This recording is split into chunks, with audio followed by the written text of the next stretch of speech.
Hello everyone, this is Mark with the Bitcoin Exchange coming at you with another ICO. This is a sponsored ICO called Quadrant Protocol. This is in the industry of data, buying and selling data, and even more importantly on a lot of occasions proving the authenticity thereof. A lot of data out there being reported, and this data needs to be authenticated, and that is what this company is trying to do. EQUAD is the call letters, EQUAD of the coin. URL is quadrantprotocol.com, coming to you out of Singapore. 1 billion tokens up for grabs. As always, I generally tell you pretty well in every ICO review that I do that we don't even do the review. You will not hear me come on talking about a company if we haven't even done certain protocol for that company or on that company, and that is it has to have an existing problem in the industry, and the company that's doing the ICO has to have an answer. We're not even going to do a project if they don't add anything to the marketplace. A lot of these companies want to jump on the ICO bandwagon, just jump in, make a quick few $1 million, comes out of your pocket, and they want to take it and run. A lot of them have, come up with a project, took millions of investor dollars, took one little exchange, put that coin on the exchange, and volume of $500 a day, yet there's 20 million or 200 million coins out there that investors are wanting to sell some of them, recoup their investment, but with only $500 volume with one lousy exchange, not a good place to be. So we want to make sure that, number one, there is an existing problem, and this particular company that we do an ICO review, they address that problem and answer that problem, solve that problem. I've got no desire to, I don't care any amount of money that they're paying me. I'm not going to promote a company that's a pump and dump or they're just going to take your money and run. I'm out. So simple fact that this thing is up on our site, on our YouTube channel, you know that we have gone through our list of qualifications for that ICO. So existing problems, smaller companies struggle to create innovations because they lack access to volumes of data that their algorithms need to even run on. The data the small companies do have is, a lot of times it produces poor algorithm results because of its questionable authenticity. They've got information, they don't have the money to quantify it, authenticate it. Data producers lack the incentives to provide the volumes of authentic data. They're not being paid for it. So why do they want to authenticate everything if they're not being paid for it? Because they only get compensated for the initial sale. And so, these companies, the only way for them to not just to operate, you can operate in a poor environment, but to thrive is to make sure that the data is authenticated and not just at the initial point of sale. There are vast amounts of authentic data out there, and it's all needed to run today's algorithms. However, the current data economy is fraught with problems. There's always an ever-widening gap between those with the resource to collect and store their own data and those do not. We call it the haves and the have-nots. Data these have-nots do have access to oftentimes is fragmented and of questionable authenticity, kind of data that produces poor results when you feed it into algorithms. When you feed bad information into an algorithm, guess what? You're going to have results coming out the other side that's not going to be good results. And to try to sell these bad results to the marketplace, often companies try to do that on the unsuspecting public. Part of the reason why the data lacks authenticity is simply because the suppliers of it are not properly incentivized. Again, they're not being paid for their efforts. Fair revenue distribution does not exist for both data producers and vendors. Let me say this, free revenue distribution does not exist for both data producers and vendors.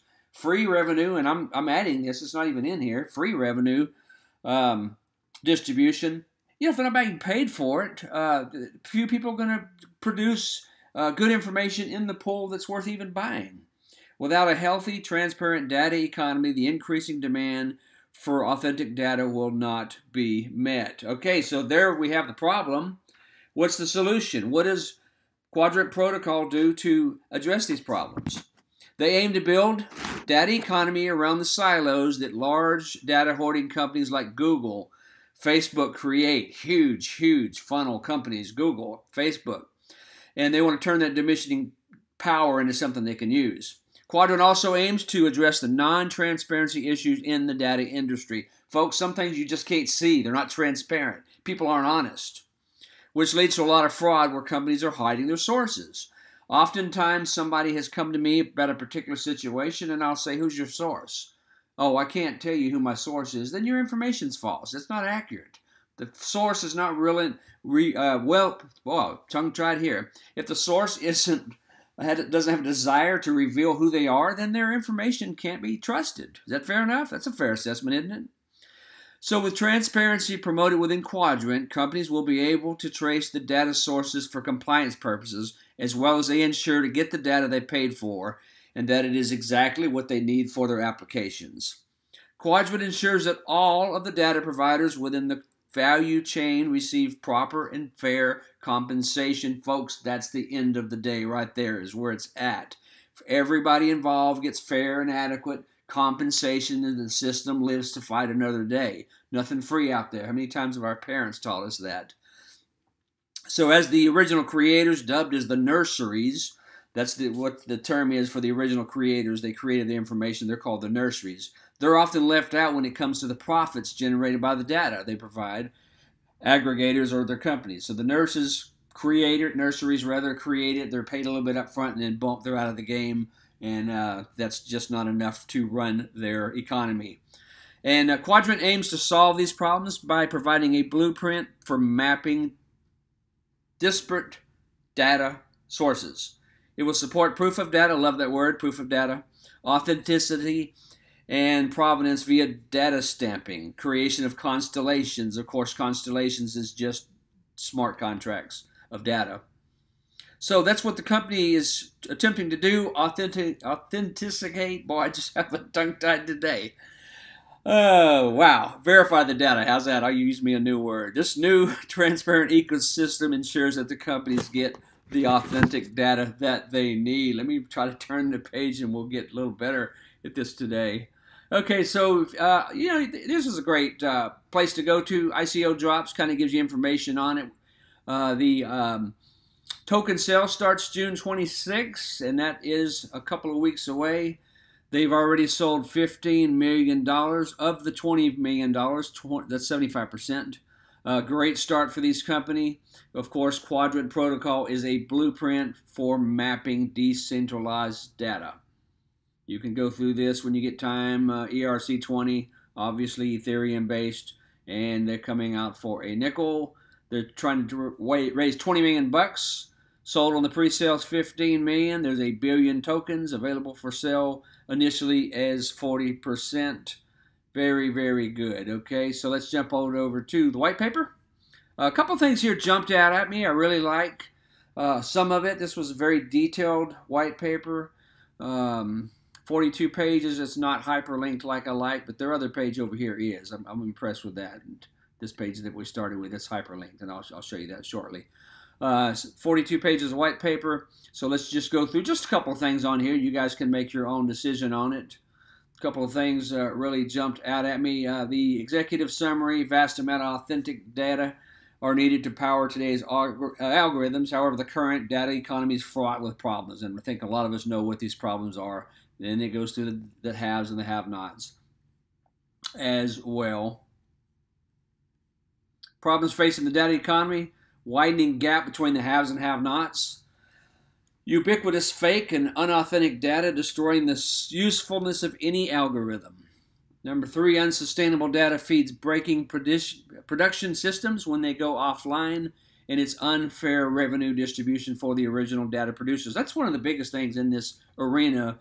The revenue's out there, it's coming in, but if it's unfairly distributed, everybody doesn't get a piece of the pie, then the system is not going to work. We all know that. We understand how that works quite well. That's in anything. Fake, unauthentic data, it's got to be verified, folks. Unsustainable, the ecosystem can't sustain it. If it's not fair, if it's not equitable, it can't sustain. No entity can continually produce data over the long haul. They're not being compensated for it. One of the things that I really like in life is somebody that really knows how to do what they are good at. They're paid for it very, very well. the richest people in the planet, from a economy standpoint, are those that are experts. You get a doctor, MD, no offense to any MD that may be listening, they don't make the money that the specialists make. The ear doctor, maybe not even an ear doctor per se, he may specialize in one little part of the ear. He's the expert in his field, and he makes more than a lot of the rest of his counterparts combined. Experts, and they're willing to pay for it. Data is no different. Real data is worth what you pay for it. Fair revenue distribution, we talked about that. Stakeholders, everybody gets a cut along the way. As long as it's fairly distributed, then it can really, really work. Data trigger, I need data, where can I find it? I'll pay you anything for it. Now, just below this is a chart that I thought really, really cool. Matter of fact, let me jump into it. Okay, here's where we start, data trigger. I want data, where can I get it? And here's the gap at the top. Man, I'll pay you anything for it. I'm desperate. Chart slips down to here. Wait a minute, the data that I bought from you, I paid top dollar, wasn't worth crap. It just wasn't any good. And so then we slowly go back to the chart again, and it takes a while to get back to where we were at. This, folks, is a chart that represents unfair allocation of the funds. A healthy one, if you can watch my cursor, would be more like this. It'd be up and down. But at the end of the day, you're going to be here instead of here, because eventually this is going to get you higher. If you could fast forward this chart, it's going to be up past your screen can even show. Unfair data distribution, and that's kind of how it works. Data vendors, atomic data, you guys can look at this. Cross-pollination, that's another thing that jumped out at me. It's rare for data to be transmitted directly from the producer to end user. No one producer has all of the data, so data needs to be aggregated from different sources to be of value. Consider Bloomberg. Bloomberg doesn't own every single news station across the country. Yahoo Weather, you think they got a bunch of 40 million little weather stations set up? They don't. They rely on third-party people to collect the data, and you can look at data anywhere in the world through Yahoo Weather. And it's not necessarily through their own weather. Nobody has that kind of money where they have stuff everywhere. It's cross-pollinated. In order for these services to work, you've got to aggregate the data from the different services and sources that are provided. Here's charts, getting a little technical here. This is a pretty good little project. They're not the only ones doing this. They're not the first ones doing this. But, it did come up on my radar, and I thought it might be worthy of your attention. Data is a big, big business. The market is huge. Quadrant protocol. Let's jump on over to the team. Take a quick look at the team. This is one thing that I like. This is the hyperlink thing. It jumps on into, I love this. All ICOs should do this. Whatever page you want to work on jumps down to it. All white pages to do this. Is it expensive? Yeah, of course it is. But, I mean, you're wanting to raise millions, folks. Do it up right. So let's look at the team. There's the white paper to download. This is actually is the roadmap that we're looking at now, but the project goes further back than that we're seeing here. Let me see if I can find that. It comes around, let's see, there we go, Q3 2017. I traced it far enough back, again, by the complexity of this project and the professionalism that they do bring to the marketplace. I can guarantee that they didn't wake up for breakfast on Q3 of 2017 and say, hey, folks, let's have an ICO. It went back a lot further than that, but I have found a paper trail to Q3 2017, though it doesn't reflect this on this chart. Here's the things that are happening now. Products coming out Q3 2018, more product 2020. Okay, here's the team. As always, we check the feeds from LinkedIn to make sure they're accurate. CEO, and it is, that's Telegram. How did I do that? Yeah, well, let's just jump in there. So, boom, Telegram's hot. That's good. Here we go. Yeah, LinkedIn. That should be the LinkedIn link. There's Telegram there. That's Twitter. Okay, there we go. So I did go through all of these, and they're all hot. They're all live. They're all very connected, which was a good thing. Let's do another one right here. That one's coming up to LinkedIn. And I love the connections, 313 connections. Quadrant Protocol, always make sure that their name on the ICO is on their bio. Otherwise, they're not really serious about this project. And the majority of these were. Great, great little project. Impressed moving forward, very professional. It flows. These guys seem to be well balanced, well prepared. They actually created a company prior to coming into the blockchain space. They've been at it a while, and now they're taking the existing company, retrofitting it into a blockchain like so many companies are trying to jump on the ICO bandwagon.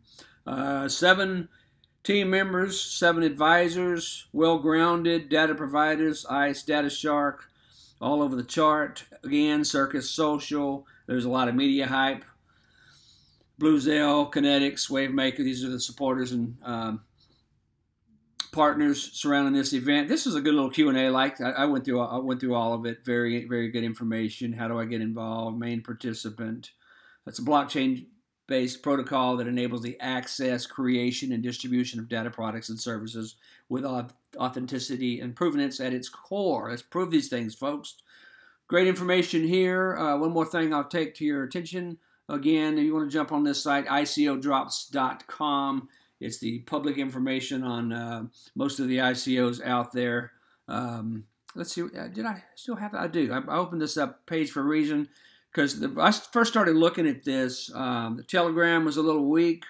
Now it's not. Go ahead and open that on my Telegram. Let's see, 2083.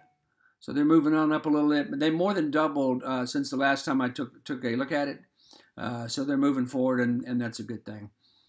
Same with the other, let's see here, back up to this. And Twitter was even bigger. Okay, 4,100 followers, and let's check one more. I looked at their Facebook as well. Great functioning Facebook page. So that's it, folks.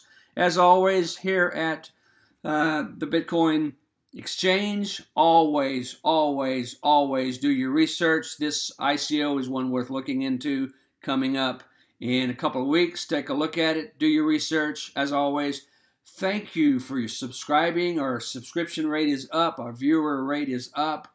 Do me a favor. Hit that big red subscribe button. Like what you see. Like it. Don't like it.